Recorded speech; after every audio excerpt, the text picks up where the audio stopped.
자, 여러분 교재 우리 보시면은 또 작년에 시험 문제 출제를 또 했던 이론이죠. 공업 입지 이론인데, 자, 우리 알프레드 베거의 공업 입지 이론을 보시면은 최소 비용 이론입니다. 말 그대로 비용이, 여러분 시험 문제 나올 때는요, 개념만 알아도 되거든요.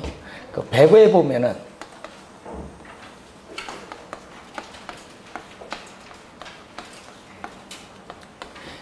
우리 시험 문제, 우리 지문을 볼 때 항상 키워드는요, 요게 비용이 뭐가 되죠? 비용이 최소가 된다. 요게 또 우리가 2년 전에 출제를 했던 지문이에요. 그러니까 비용이 최소가 되는 지점에 공업이 입지해야 된다는 이론이 최소 비용 이론이거든요. 그래서 이 베거의 이론을 비판을 했어요. 자, 이 베거 이론을 비판해서 반대로 이번은 최소가 아니라 뭐가 나오죠? 최대. 비판을 했어요. 기업이 이윤을 극대화하기 위해서는 수요가, 이번은 수요거든요. 이걸 비판해서 이번 수요가 최대가 되는 지점, 말 그대로 갑니다. 수요가 최대가 되는 지점에 공업이 입지를 해야 된다고 주장한 학자가 누구냐면은 뇌쉬란, 독일의 뇌쉬란 학자입니다. 자, 이것은 우리가 작년 시험에 지문이 나왔어요. 뇌쉬는 수요가 최대가 되는 지점에 공업이 입지해야 된다, 비판을 해서 나오거든요. 자, 그리고 이제 또 우리 보실 때 입지 개수가 또 중요한데, 자, 우리 지역의 경제 기반 이론입니다. 자, 요즘 뉴스도 많이 나오고 있는데, 자, 어느 지역에 어떤 산업이 들어가야 그 지역이 발전하느냐, 이게 중요하거든요. 우리 전라남도 광주하면 뭐가 있어요? 기아 자동차, 그런 거. 그러면 부평은 옆 동네 생각 안 나세요? GM 대우, GM 있잖아요. 그런 식으로 이제 기반이 되는 산업이 있어야 돼요. 이게 분석하는 게 바로 뭐냐 하면은 입지 개수요. 작년하고 27회 시험은 이 표를 이용한 문제가 나왔거든요. 그래서 여러분 그 교재를 보시면은 입지 개수를 LQ라고 해요. 무슨 얘기냐면요, 어떤 지역에 특정 산업이 있어요. 뭐 자동차 산업 또는 무슨 여러분 부동산 산업 뭐 이런 식으로 어떤 지역에 특정 산업이 전국의 동일한 산업에 대해서 어느 정도 특화, 전문화가 되느냐, 그 지역에. 전문화가 됐으면 그 지역이 기반되는 산업이 되거든요. 자, 그래서 분모는 뭐죠? 여러분, 거기 봤더니 분모는 전국이에요. 분모는 전국. 자, 거기 여러분 교재 보시면 수식에 분모는 전국이고 분자는 특정 지역. 특정 지역이 뭐다? 이렇게 Z지역, 특정 지역이다. 그래서 여러분이 분모는 전국, 분자는 어떤 특정 지역을 얘기합니다. 그래서 전국의 전체 산업. 자, 예를 들면 우리 산업을 예를 들어서 뭐 20개라 본다. 그럼 20개 그런 전체 산업에 있어서 고용 인구, 고용자 수가 있겠죠. 거기에 대해서 전국의 특정 아이 산업, 예를 들면 부동산 지금 산업, 뭐 자동차 산업, 섬유 산업, 전자 산업, 이런 식으로 우리가 전국의 특정의 산업에 대한 고용자 수가 차지하는 비율, 이게 분모예요. 그럼 분자는 또 Z지역, 전체 산업에 있어서의 고용자 수에 대해서 Z지역, 우리가 I 산업 고용자 수가 차지하는 비율인데, 여러분 시험 문제 표가 나오잖아요. 그럼 표 나올 때는요, 전국이 나와야 그 숫자가 전국 전체가 만나는 거, 전국 전체가 만나는 숫자가 나와요. 그럼 거기에 여기 들어오고, 또 전국에 또 특정 산업이 나와요. 그럼 여기에 또 숫자가 들어오면 돼요. 그리고 Z지역 전체, 또 Z지역 아이산업. 그래서 요거죠. 두 개가 만나는 숫자가 들어와서 계산을 하시면 돼요. 그런데 문제는 여기 1보다 크면 어떻게 돼요? 분모 분자로 주어질 땐 1을 기준으로 판단하는데 1보다 클 때는 이 Z지역 전체 산업 고용자 수에서 I 산업 고용자 수가 차지하는 비율이 전국보다 큽니다. 이때는 어떻게 돼요? Z지역에서 생산을 해서 소비하고 남은 나머지를 전국에 Z지역 경계 밖 전국의 다른 지역으로 뭐 한다? 수출하는 무슨 산업? 우리는 기반 부문의 산업이다. 반대로 1보다 작으면 그 지역 내에서 생산해서 소비 판매하는 무슨 산업? 수출하지 못하는 비기반 부문의 산업이다. 이렇게 보는 그런 내용이죠. 계산을 하고 판단하시면 되겠습니다. 자, 요거 하나만 확인을 좀 해두시면 될 것 같고요. 자, 여러분 교재 60페이지로 가시면은 매년 요즘 또 출제가 되고 있는 도시 내부 구조 이론이 나와요.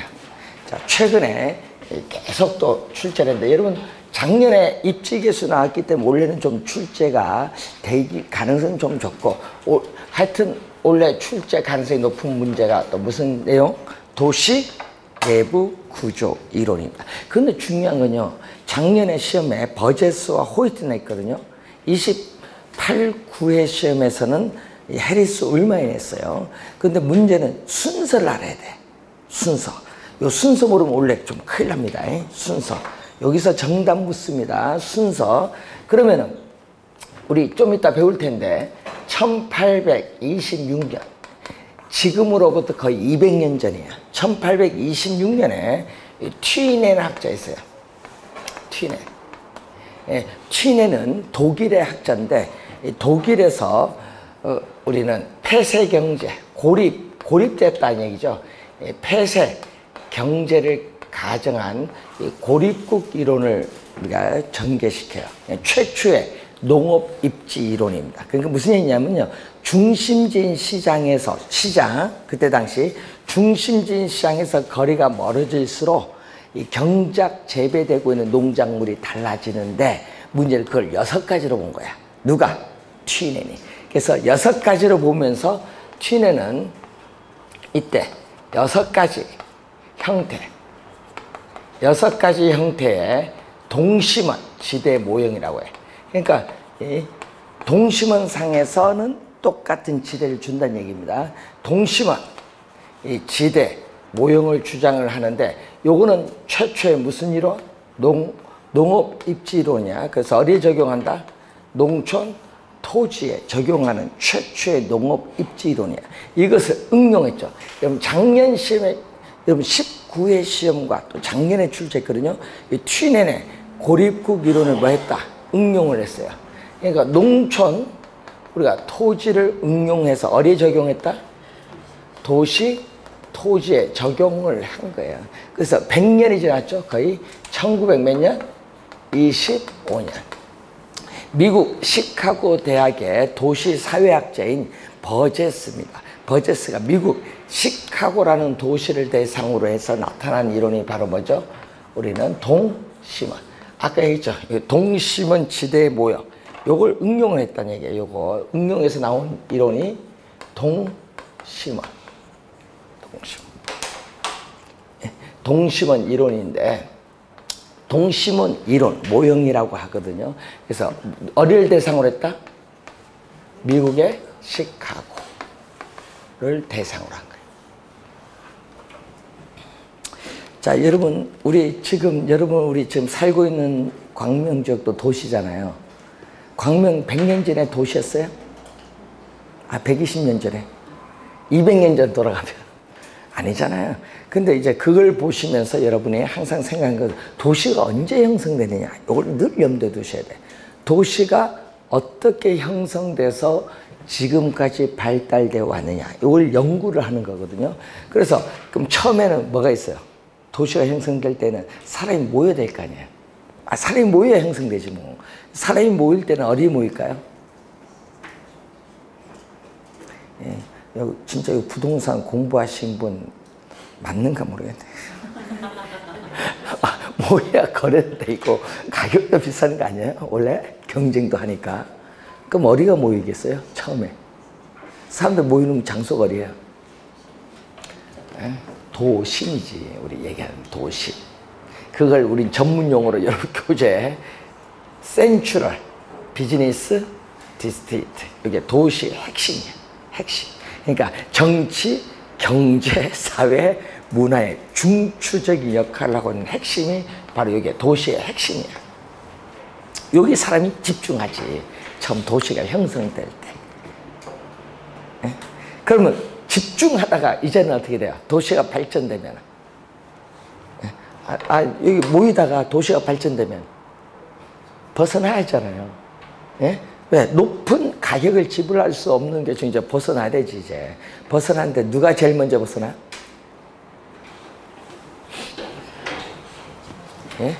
돈 없는 사람. 그래서 벗어나서 뭘 했냐? 우리 쉽게 얘기하면 퇴폐 슬럼지구. 슬럼은 들어봤잖아요. 슬럼지구를 형성하는 것을 우리는 뭐라고 한다?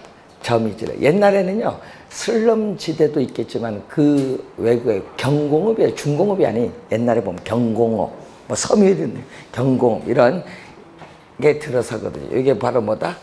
점이지대. 여러분 시험 문제는요, 요 점이지대가 중요해. 점이지대 몇 번째? 두 번째. 여기 진짜 중요합니다. 순서. 왜? 최초잖아요. 최초니까 상당히 순서는 중요한데 두 번째는 점이지대. 그래서 여러분 점이지대에서 저소득층이 살다가 공장도 이제 들어서 가면 공장 근로자들이 또 거주해야 되겠잖아요. 그럼 공장 근로자들이 거주하는 뭐 누가 나온다? 저소득 우리가 가구가 거주하는 지역이 또 형성이 돼. 그리고 이제 네 번째가 뭐냐? 중상층 이상의 고소득층이 거주하는 누가? 고소득 주택 지역이 형성돼. 문제는 요걸 지나서 누가 형성된다? 교외, 위성도시. 우리 위성도시라고 들어보셨나요? 위성도시, 광명, 부천 다 위성도시거든요. 그걸 우리 뭐라고 하냐?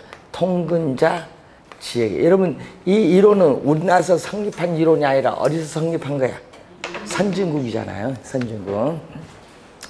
자, 그러면 이제 선진국에서 성립한 이론이라는 걸 염두에 두시면서 교외 위성도시로서 통근자들이 거주하는 지역.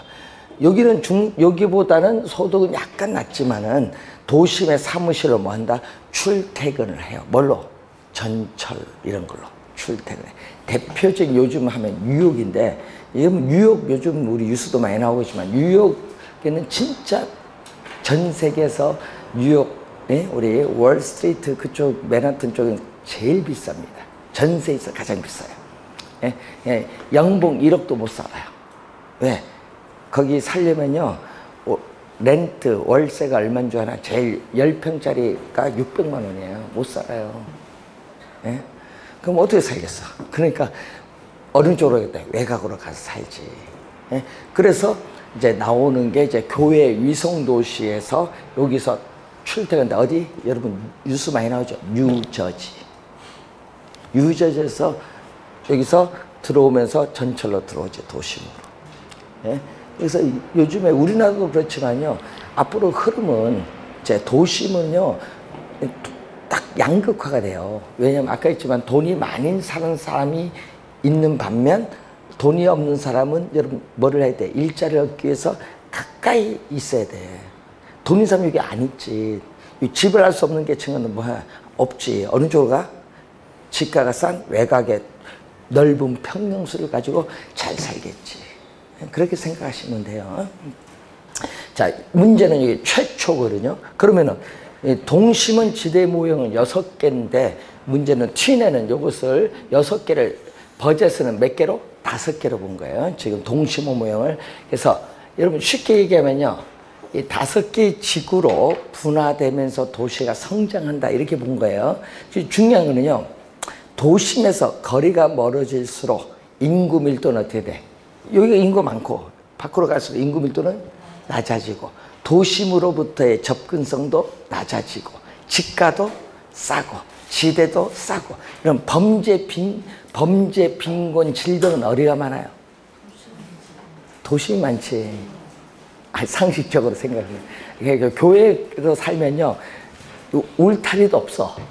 왜? 예? 도둑님 오셔서 가져가세도 없어. 외국에는. 예? 그만큼 외국에는 범죄, 빈곤, 질병도 적어요. 자, 이번에 여러분 뉴스 보면 알겠지만 코로나 사태 얘기를 많이 하잖아요. 그 코로나 사태에서 가장 많은 사람들이 돌아가시는 곳이 어딘 줄 아세요? 예? 도시네, 도시. 도시. 왜? 아까 있잖아. 도심은 돈 있는 사람 있잖아요. 이 사람은 돈이 많은 사람은 도심에 있다가 코로나 하니까 비행기 타고 외곽 가버려. 휴양지 가버려요. 그런데 돈이 없는 사람은 이동도 못해. 비행기가 없으니까 다 끊겼잖아. 이동도 안 돼요. 그러니까 또 높은 의료 비용을 지불할 수 없는 저소득층, 요 도심에 있잖아요, 지금. 여기서, 그러니까 뭐예요? 치료도 못 받고 계속 죽는 거예요. 그래서 뉴욕에 사망자가 제일 많은 거예요. 왜? 뉴욕의 슬럼가가 70%거든. 그러니까 도시 먹을수록 좋을 수도 있겠지만은, 아까 했지만 질병이나 범죄, 빈곤에 취약을 해. 외곽 갈수록 뭐야? 좋다. 그럼 여러분 어디 가서 살래요? 제 미국 아닙니다. 외곽 가서 살래요? 그런 걸 이제 상식적으로. 그러면 앞으로 도시가 여러분이 성장 발달하면요, 외곽으로 도시가 확산되잖아요.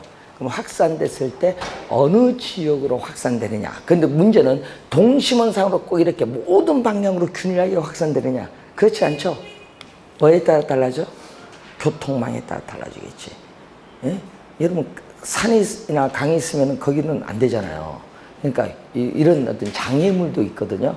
그래서 그걸 반영해서 나타난 게 이제 호이트거든요.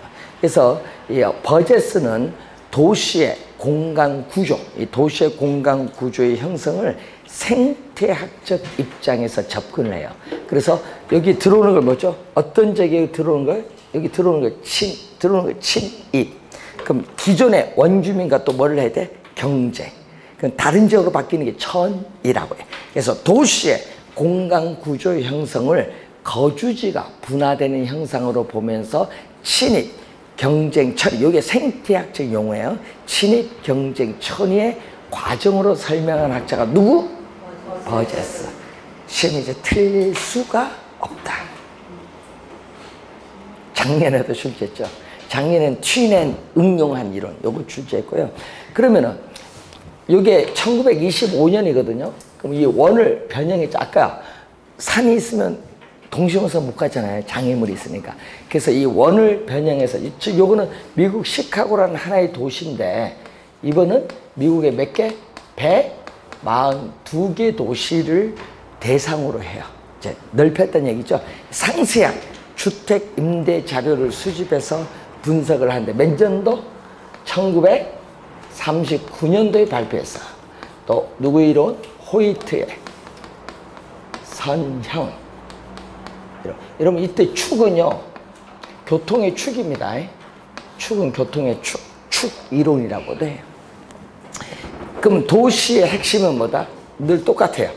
도시의 핵심은 뭐? 중심, 업무지구. 여기 핵심이야. 핵심 하나. 둘 다 하나입니다. 근데 뭐를 따라서 아까 교통의 축을 따라서 작년에 이걸 출제했거든요. 도시의 핵심은 하나인데 교통의 축을 따라서 이렇게 도심에서 뭐가 된다? 방사된다는 걸 전제로 하다. 이 질문을 나인 거야. 그 방사되면서 이렇게 무슨 형태를 띠고 있다? 지금 무슨 형태? 요거 부채꼴 모양이 부채꼴 모양을 띠고 있다. 그래서 뭐를 따라서? 교통의 축, 교통망. 자, 여러분 운전을 하시죠. 운전하시면 여러분이 생각나는 게 있죠. 뭐가 있어요? 남부 간선도로, 북부 간선도로, 이런 게 있잖아요. 간선도로 한번 타보시면은 뭐예요? 그 간선도로가 자동차, 오토바이 갈 수 있어요? 자전거, 오토바이 갈 수 있어요? 못 가죠? 뭐만 다녀요? 그래서 이 자동차는 돈 없는 사람은 살 수 있어요? 아니, 이 시기에 지금도 아니고, 그러니까 이게 뭐냐면요, 돈 있는 사람이에요. 그래서 높은 주택 가격을 지불할 수 있는 고소득층에 있어서 높은 가격을 지불할 수 있는 고소득층이 어디에 입지하냐, 이게 중요한 거예요. 그래서 어디에 입지해 주요? 우리는 아까 주요 간선도로와 가까운 쪽이 집가가 비싸잖아요. 그쪽에 입지하지. 도심 가까이 입지하는 게 아니야. 그래서 어느 쪽? 이렇게 고급 주택 지역이 형성돼. 주요 이렇게 교통의 주 간선도로 인근의 집가가 가장 비싼 인근의 고급 주택 지역이 형성돼. 그럼 좌우는 여기 가장 주택 가격이 비싸니까. 그럼 주택 가격이 가장 비싸면 좌우는 주택 가격이 비싸야 싸요. 여기 가장 비싸니까 싸겠지. 그래서 중급 주택 지역은 고급 주택 지역 좌우에 입지를 해. 왜? 그래도 돈 높은 가격에 지불할 수 있으니까. 그럼 저소득층 여기 가까이 못 있어. 저소득층한테 고용기회가 많은 도심 부근이나 아니면은 정반대편, 고소득층 주거지역과 정반대편에 입지하는 경향이 많다. 그 얘기예요. 상식적으로. 이게 지금 생각하면 안 되고, 지금 이론이 몇 년 전, 지금 100년 전 앞이라 생각하시면 돼요. 자, 그때 이론입니다. 그래서 항상 교통망을 따라서 뭐를 이룬다? 우리는 무슨 모양? 선형. 선은 부채꼴. 형은 모양 형자. 요걸 한자를 번역한 거예요. 부채꼴 모양. 부채꼴 모양을 우리는 또 뭐라고 한다? 여러분, 우리 요거 뭐라고 해? 우리 김연아 선수 요걸 할 때, 요걸 뭐라고 해?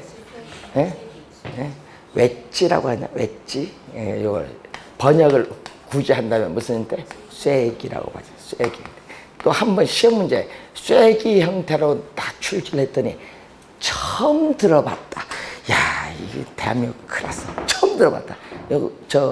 농촌에 가서 요거 안 해봤는가 봐. 모내기, 요것도, 부모님 산소 가서 요것도 안 해보셨는가 봐. 쐐기. 그래서 여러분이 시험 문제 나올 때는 말을 약간 바꿔요. 이렇게 출제하면 좋은데, 문제 너무 이제는 전형적이니까 약간 말을 바꿔서 출제를 좀 해야. 출제 진짜 할 때는. 그걸 염두에 좀 두시면서 보시면 돼요. 자, 그러면 순서거든요. 그럼 여러분 시험 문제 박스가 나왔어요.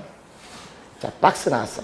기어, 니은, 디귿, 니을, 튀넷, 버제스 이런 식으로 뭐가 나와? 학자 이름 나오고 또 밑에 박스 나와. 여기 또 내용이 나와. 연결 어떻게 올바르게 된 걸 찾아라. 그걸 출제를 하면은 아까 핵심만 알면은 연결시키면 돼요.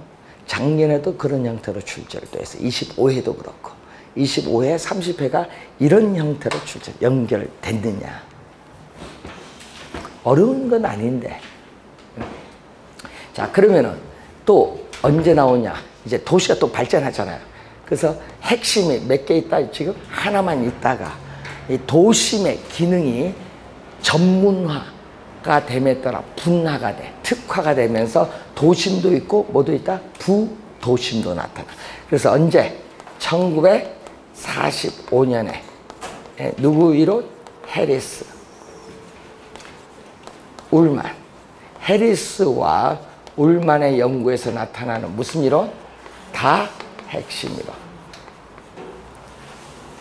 여러분 29회는요. 29회 시험 2년 전에는 해리스 울만만 알아도 됐어. 그럼 답은 뭐가 나와야 돼? 다 핵심. 그것만 알아도 바로 답이 나왔어. 항상 이 사학자들의 견해를 잘 이해를 해야 됩니다. 순서 잘 보셔야 돼요. 순서 3개밖에 안 배웠어요. 지금 순서. 자, 다 핵심이 하나가 아니라 여러 개다. 그래서 최근에 신도시나 이 거대 도시 설명에 적합한 이론인데, 그럼 시험 문제는 요 안에 있는 지문이 나와요. 다 핵을 발생, 성립시키는 요인 4가지가 나오거든요. 여기서 출제를 또 많이 합니다. 거기. 자, 4가지 요인을 보면은, 여러분, 어떤 도시 활동은 특정의 위치나 특수한 시설이 필요한 경우가 있어요. 아니, 그 지역에 뭐가 있잖아요. 특수한 시설 들어설 필요가 있다. 뭐 화학 공장이라든지 이런. 그래서 다액이 형성이 되기도 하고, 또 도심은 가격이 비싸요. 토지 가격이. 그럼 높은 가격을 지불할 수 없는 업종이 있죠. 업종은 도심에 입지하지 못하고 어린 쪽으로 가야 돼. 지가가 싼 외곽으로 가야 되잖아요. 그래서 다액이 형성돼. 그게 뭐죠? 지대 지불 능력의 차이입니다. 자, 여러분 그 홍대 한번 가보셨어요? 요즘 홍대 유명하잖아요. 저들은 홍대 제가 평생 살아서 딱 한 번 가봤습니다. 한 번. 오뎅 먹으러. 신촌에 갔다가 붙잡혀서 갔는데 그 홍대를 갔는데 옛날 저들이 85년대 갈 때 하고 3년 전에 갈 때가 또 다르더라고요. 근데 문제는 뭐 지금도 다르겠지만은 가서 우리는 보는 건 다른 거 없고 건물 배치도 그리고 이제 임대료 뭐 이런 거 있죠. 부동산에 관심이 있어서 이렇게 보잖아요. 근데 요즘에 홍대에 빈 건물이 많아요. 가보시면 알겠지만은 1층도 빈 상가가 많아요. 막 이사를 가고 뭐 하는데 그 왜 그래? 높은 임대료를 지불할 수 없으니까 그 업종은 어느 쪽가 그 뒤쪽에 발전소 뒤에 그 또 철거하잖아요. 그쪽으로 이제 가서 새로운 상권이 형성되는 거예요. 그쪽으로 싼 쪽으로. 그래서 다액이 형성되는 거예요. 쉽게. 그러니까 여러분 그거 뭐 거기만 있어요? 우리 강남 가면은 또 어린 쪽이 있어요. 우리 거기 유명한 거기 또 테란로 뒤쪽으로 또 유명하죠. 그 무슨 거기에 절 뒤쪽으로. 그쪽도 다 망했어요. 옛날 임대료 너무 비싸니까 다 망하는 거예요. 그러면 여러분은 코엑스 한번 가보셨죠? 코엑스 한번 가보세요. 코엑스 10년 전, 15년 전 최근 가면요. 업종이 막 계속 바뀌어. 왜? 결국 높은 임대료 지불할 수 있는 업종만 들어오죠. 그래서 지금은 어떻게 돼? 엄청나게 바뀌었습니다. 한번 가보십시오. 그만큼 달라져요. 그리고 우리 동종이라고도 해요. 동일한 도시 활동을 할 때는요. 같은 업종 모여야 돼. 그래서 집적이라고 해요. 함께 모이는 거. 집적에 따르는 이익을 추구를 해야 돼. 그걸 집적 지향성이라고 해요. 근데 서로 다른 업종은 어떻게 돼? 이질적인 서로 다른 업종의 도시 활동은 모이면 안 돼. 이때는 집적하면 오히려 이익이 없어. 이때는 분리가 돼. 상호 분리. 이걸 뭐죠? 입지적으로는 양립하기가 어렵다. 입지적 비양립성이라고 해요. 그러니까 모이면 망해요. 이때는 상호 분리되는 것이 좋다 이 말입니다. 자, 요 중에서 아까 입지적 비양립성, 집적 지향성 요 두 지문이 우리 개론에서 시험 지문에 진짜 단고 지문. 주의 좀 해두시고요. 4가지 요인 배웠습니다. 올해 출제가 예상되는 부분. 그리고 요거 얘도 이론이 많은데 우리 출제 유형 교재는 이 세 이론이 있으니까 이 세 이론에 대해서 잘 확인을 해 두셔야 되겠고, 그리고 또 우리 매년 또 출제되는 또 거기 보니까 무슨 이론? 지대 이론. 매년 출제를 해요. 자, 매년 출제되는데 또 학자들의 견해인데 작년에는 T년이 출제했고 재작년은 5 학자가 출제했고, 그러니까 학자들의 견해가 중요한데, 자, 여러분 토지를 빌렸어요. 그럼 토지 소유자로부터 여러분이 토지를 빌려서 이용하면은 뭐를 줘야 돼요? 이용한 대가를 지불해야 돼요. 그 이용한 대가를 우린 전문 용어로 뭐라고 하는지 지대라는 용어죠. 지대. 그러니까 토지 소유자로부터 토지를 빌려서 이용하면은 그 대가를 주는데 그 대가를 우린 전문 용어로 지대라고 해. 근데 문제는 이 지대란 용어가 1776년에서 1870년 거의 몇 년? 100년간의 이 시기를 고전학파의 시대라고. 이 시기를 고전학파의 시대라고 합니다. 그럼 이 시대에서 토지는 뭘로 보냐? 토지, 자본, 노동을 볼 때 이 토지 자본을 고전학파 이 시기는 구별한다. 토지는 뭐죠? 토지는 어떻게 돼요? 지구가 태초에 형성될 때부터 인간의 인공적인 힘이 가미되지 않고 자연적으로 주어져 있는 물건. 지금 자연적으로 주어져 있는 물건 토지는 사용해도 소모가 돼야 안 돼요?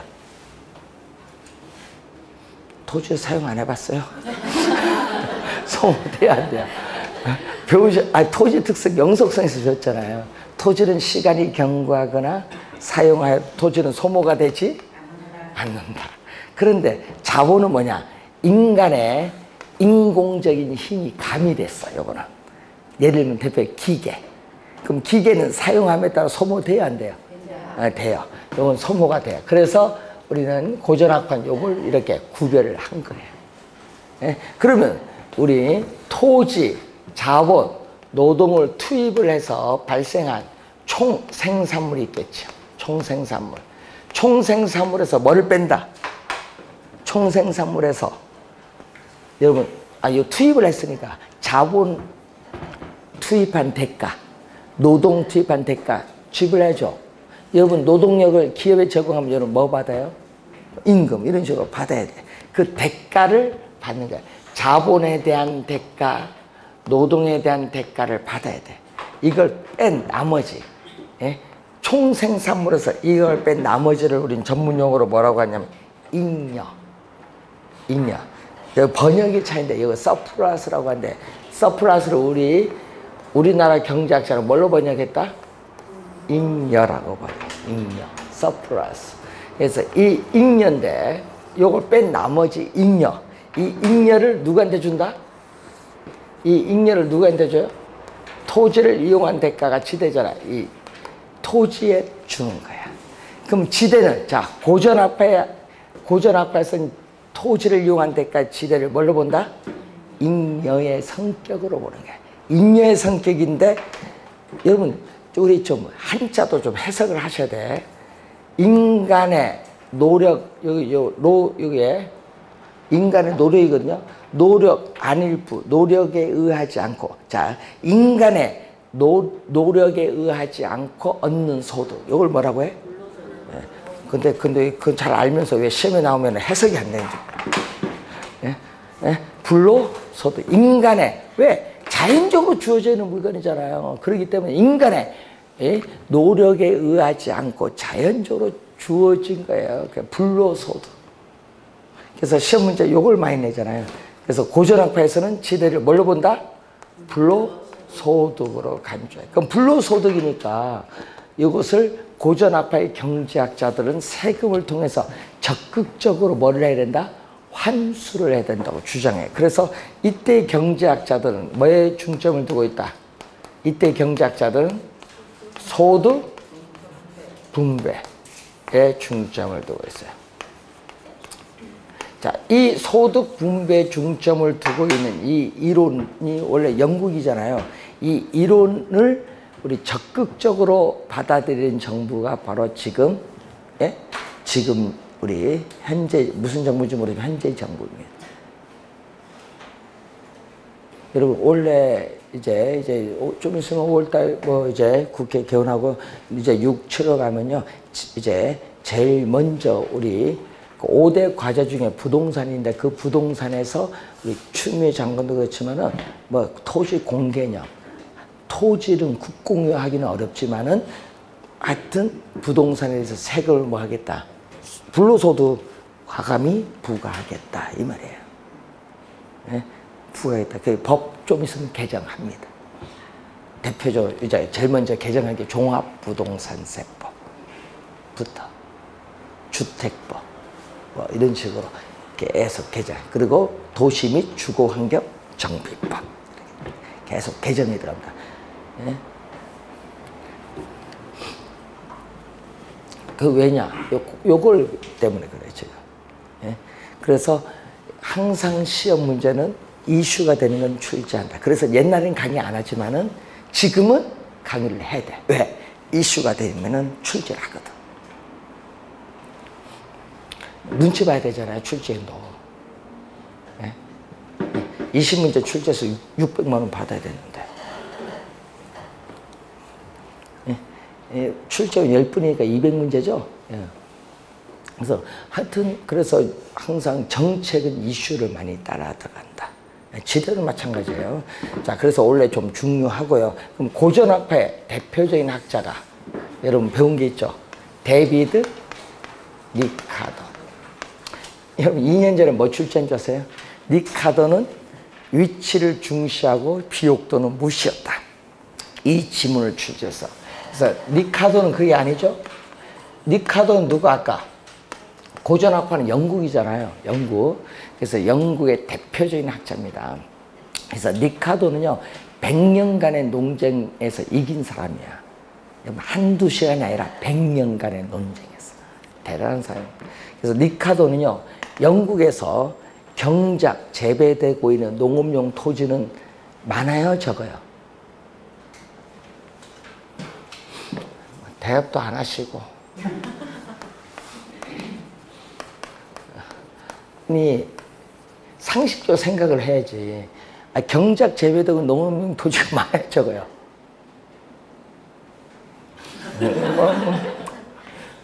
그것도 대답 안 해봐. 비옥한 토지가 많아요, 적어요? 비옥한 토지는 적지 뭐. 비옥하지 않은 토지도 많잖아요. 비옥한 토지는 뭐가 됐다? 한정됐다. 이걸 뭐라고 해요? 전문용어로. 희소성. 비옥한 토지는 한정되어 있다는 무슨 원칙? 희소성. 희소성. 자, 그리고 자, 여러분 여기 예를 들어서 1제곱미터예요. 자, 여기 1제곱미터 예를 들면은 농업용 토지에 한 사람, 두 사람, 세 사람 노동 인력을 투입을 하면은요 총 생산량은 증가를 해요. 그런데 토지는 한정되어 있는데 계속 투입을 하다 보면 어느 사람을 넘어가면요 사람은 많이 투입했는데 오히려 총 생산량의 증가분은 점점 줄어드는 현상이 나타나. 증가분이. 이걸 전문용어로 뭐라고 하죠? 수학 체감의 법칙이라고. 이 수학 체감의 법칙이 작용을 하고 있다고 보는 거예요. 자, 이것도 한 4번 출제했거든요. 자, 그래서 이 리카도는요, 이 경작 재배되고 있는 농업용 토지의 뭐의 차이? 비옥도. 예, 이 비옥도의 차이를 보는 거예요. 자, 여러분 비옥도가 높은 토지가 생산량이 많을까요? 적은 토지가 많을까요? 높은 토지가 많겠죠. 그러면 이 단위 면적당, 이 단위 면적 1제곱미터, 단위 면적당 농업용 토지의 수확량을 전문용어로 뭐라고 하냐? 생산성. 되겠죠? 이 단위 면적당 농업용 토지에서 얻을 수 있는 수확량을 전문용어로 뭐라고 한다? 생산성. 이 생산성의 차이가 와요. 이 생산성의 이 차이가 결국 뭐를 가져온다? 지대의 차이를 가져온다. 이때 비옥도는 토지의 특성, 양적인 특성이 아니라 무슨 특성? 질적인 특성이거든요. 그래서 질적인 측면에서 뭐가? 이 차이가 결국은 지대의 차이를 가져오는 거예요.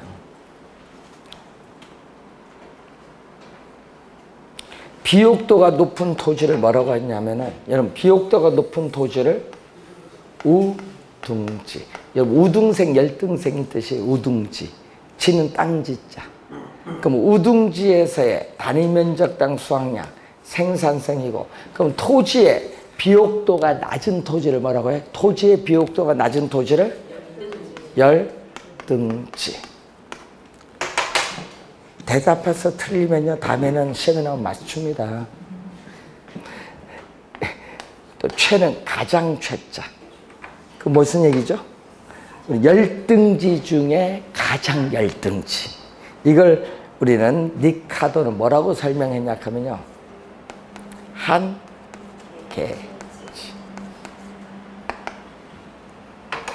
그러면 경작 재배되고 있는 농업용 토지의 생산성이 뭐다? 한계지는 가장 낮다. 열등지가 아니라 최열등지는 한계지는 가장 낮은 토지야. 토지의 생산성이 가장 낮아요. 그래서 이 한계지는 생산성이 가장 낮기 때문에 이걸 기준, 여러분 요게 예를 들어서 10개 생산한다. 그럼 20개 생산한다. 20개에서 10개 뺀 걸 뭘로 줘야 돼? 지대로 줘야 된다. 그래서 이 한계지를 기준으로 해서 이보다 더 높은 비옥도를 가진 이 우둥지에 대한 생산성에 대한 대가를 지대로 지불해야 된다. 주장한 학자가 누구? 리카르도. 그래서 여러분 이제 배운 겁니다. 요거 뭐야? 뺀 걸 뭐라고 해? 차감 뭐 이런 것도 막 나오잖아요. 차액이잖아요. 뺐다. 예, 뺐어. 차액. 뺀 만큼 뭐를 지불한다? 그래서 나온 용어가 차액지대. 이제 시험하면 안 틀려야 돼. 여기서 뺀 거, 요걸 기준해서 뺀 것만큼 뭐를 지불한다? 차액만큼 지대로 지불하자 이 말입니다. 그래서 나온 용어가 차액지대. 2년 전에 출제를 했어요. 차액지대. 개념은 이제 알아야지. 차액지대가 뭔지. 근데 리카도는요, 또 중요한 것은 리카도는 지대를 뭐죠? 토지를 이용한 대가거든요. 이 지대를 뭘로 보냐? 자, 우린 시장에서 거래되는 생산물 가격, 여러분 생산물 가격이 시장 가격이거든요. 농산물이 시장에서 거래되는 가격이거든요. 그 생산물 가격에서 그 농산물을 생산하는 데 드는 뭐가 있다? 비용. 요걸 뺀 걸 지대인 이윤이라고 본 거예요. 누가? 리카도. 그런데 리카도는 이 한계지에서는 토지의 생산성이 가장 낮다 보니까 이 생산물 가격과 뭐가 똑같다? 생산 비용이 뭐라고? 똑같다고 보는 거야. 리카도는. 그럼 똑같은, 요 두 개가 똑같으니까 지대는 뭘로 본다? 제로다. 그래서 리카도는 최열등지의 한계지에서는 지대가 제로 발생한다? 하지 않는다? 이게 또 중요 시험 포인트. 리카도는 한계지에서는 지대가 발생하지 않는다. 중요 포인트.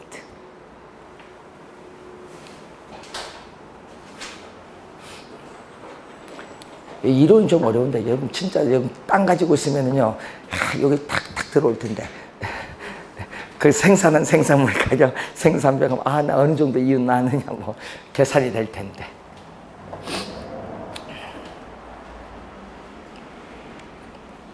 자, 근데 문제는 또 주의해야 될 거는 비옥도가 같으면 어떻게 돼요?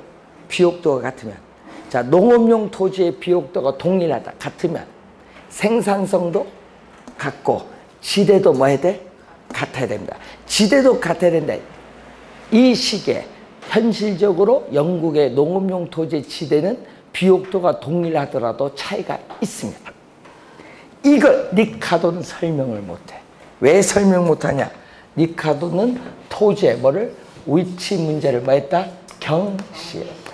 이 위치 문제를 경시했기 때문에.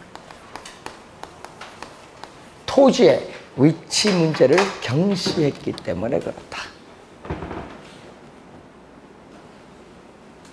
그러니까 여러분 유리한 토지냐 불리한 토지냐 이게 위치를 경시를 한 거예요. 자, 그래서 여러분 우리 2년 전에 리카도는 비옥도를 무시했고 위치를 중시했다. 맞아요? 틀려요? 2년 전에 틀렸잖아. 리카도는 반대로 비옥도를 중시하고 위치는 뭐다? 무시했다. 이렇게 나와야지.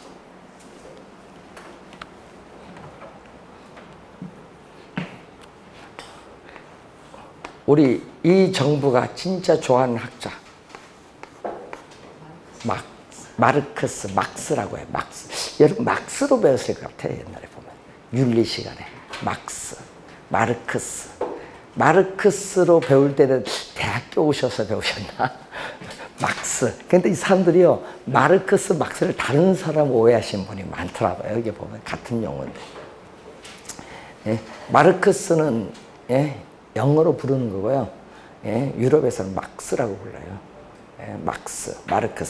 마르크스 교재에 5권이 있어요. 자본론. 들어보셨나요? 옛날 그거 읽으면은 여러분이 교도소 갔어요. 옛날에. 근데 이제 경제학자들은, 경제학을 배우시는 사람들은 외국에 가면요, 꼭 이 1학년 들어가기 전에 읽어오라는 저서 중에 하나가 자본론이에요. 그것도 원서 읽어요. 원서가 또 얼마나 어려운 줄 알아서 독일어 다 번역을 해야 되니까. 예? 그거 갖고 학점을 줘요. 마르크스 유명한데, 마르크스 그 자본론 중에 나온 용어 중에 하나가 절대지라는 용어가 나와요. 예? 자, 여러분 2년 전에 정답 지문, 29의 정답 지문, 28, 27 계속 출제된 용어거든요, 마르크스는. 자, 그러면은 이 절대지대는 요가 또 다르거든요, 차액지대와. 절대, 이 마르크스는요, 요걸 비판해서 나오잖아요. 토지의 비옥도의 차이에 따르는 생산성, 이 생산력 차이와는 관계없다. 무관, 관계없다. 자본주의 사회에서는 토지는 국공유화됐어요, 사유화됐어요? 사유화됐죠? 또 이제 국공유화가면 안 된다. 토지는 사유화됐어요. 사유화됐기 때문에 토지 소유자는 토지를 가지고 있어. 토지 소유. 예? 그래서 토지 소유자는 이 토지를 소유하고 있다는 그 자체로 인해서 지대가 발생한다고 주장한 학자가 누구다? 바로 마르크스야. 토지, 소유로 보는 거야. 그래서 절대지대가 뭔지 아세요? 토지 소유자가 토지를 어떻게 돼요? 국공유화 아니잖아요. 사유화됐기 때문에 사유화돼서 독점적으로 소유하고 있기 때문에 그 토지로부터 얻는 수입을 뭐라고 한다? 절대지대라고 해요. 그래서 마르크스는 리카도를 비판해 나옵니다. 아무리 한 개지 범위 밖에 있는 토지를 알지라도 토지 소유자가 토지를 소유하고 있기 때문에 야, 너 빌려갔으면 돈 달라 하면 줘야 된다 이 말이에요. 그래서 아무리 한 개지 범위 밖에 있는 토지를 할지라도 뭐를 지불해야 된다? 네, 지대. 이걸 또 시험에 또 많이 출제한다. 마르크스는 한 개지에서도 뭐가 발생한다? 지대가 발생한다. 이걸 또 출제 단골이다. 여기 단골. 요 두 개가 단골입니다. 요 두 개만 떴다 하면 누구? 마르크스. 그래도 시험에 나오면 틀릴 수 없다.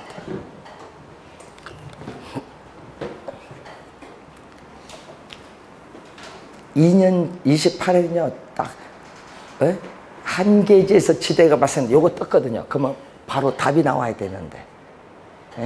키워드가 중요해요, 항상. 자, 이 두 학자 외에 또 있어요. 튀넨. 지금 배우셨다 아까 뭐 배웠죠? 1826년에 튀넨의 고립국 이론. 요걸 설명을 해야 되는데 그 이론 작년에도 출제했는데 상당히 중요한 학자입니다. 그래서 올해도 출제가 예상되는 학자가 누구 이론? 튀넨 이론. 그래서 여러분 교재에 거기 보시면은 64페이지에 튀넨의 이론이 나와요. 65페이지에 중간에. 자, 이 이론은 잠시 쉬고 설명하도록 하겠습니다.